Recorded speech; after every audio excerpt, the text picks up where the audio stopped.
பெரம்பலூர் மாவட்டம் குன்னம் தொகுதியில் திமுக பொருளாளர் மு.க. ஸ்டாலின் பரப்புரை செய்வதை நேரடியாக பார்க்கலாம்.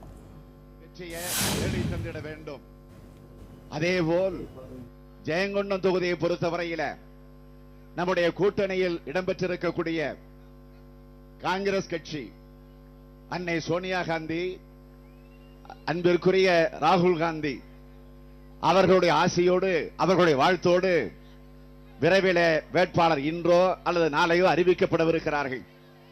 அப்படி அறிவிக்கப்படக்கூடிய அந்த வேட்பாளருக்கு கை சின்னத்தில் ஆதரவு தந்து ஜெயங்கொண்டம் தொகுதியில வெற்றியை தேடித்தர வேண்டும் என்று நான் கேட்டுக்கொள்ள விரும்புகிறேன்.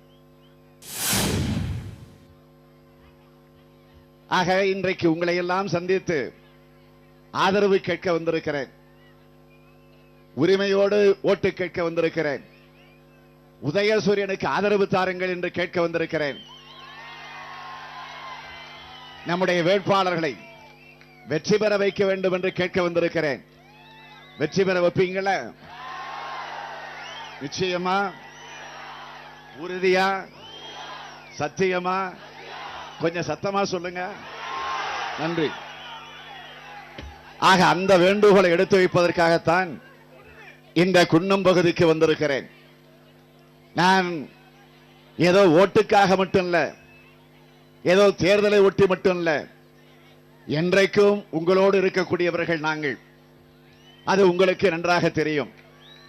ஆனால் தேர்தல் நேரத்திலே மாத்திரம் வந்து போகக்கூடியவர்கள் இந்த நாட்டிலே பலர் உண்டு. அதிலே முக்கியமாக அம்மையார் ஜெயலலிதா அவர்கள், முதலமைச்சராக இருக்கக்கூடிய ஜெயலலிதா அவர்கள்.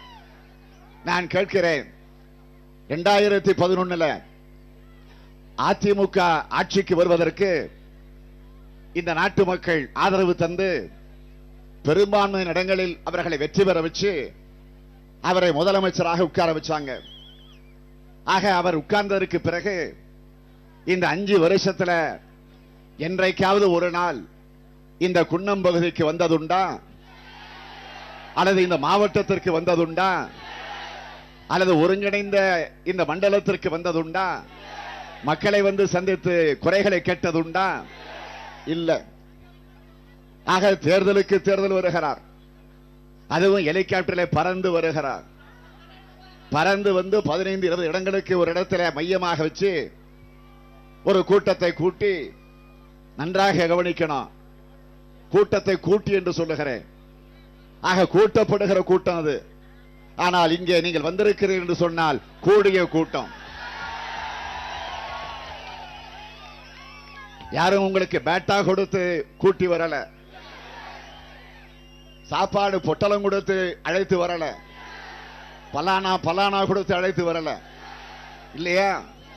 ஆனால் ஜெயலலிதா கூட்டிய கூட்டத்தில் அங்கே போய் பேசுகிறார். பேசுகிற போது என்ன சொல்லுகிறார் என்று கேட்டால், பொய்யையே தொடர்ந்து சொல்லிக் கொண்டிருக்கிறார். ஆக அந்த புழுகு, ஆகாச புழுகுன்னு சொல்லுவாங்களே, பொய்யிலே பிறந்து பொய்யிலே வளர்ந்த போது, அது மாதிரி பொய்ய சொன்னாலும் பொருத்தமா சொல்லுங்கடா போக்கத்த பசங்களான்னு கிராமத்தில் ஒரு பழமொழி சொல்லுவாங்க.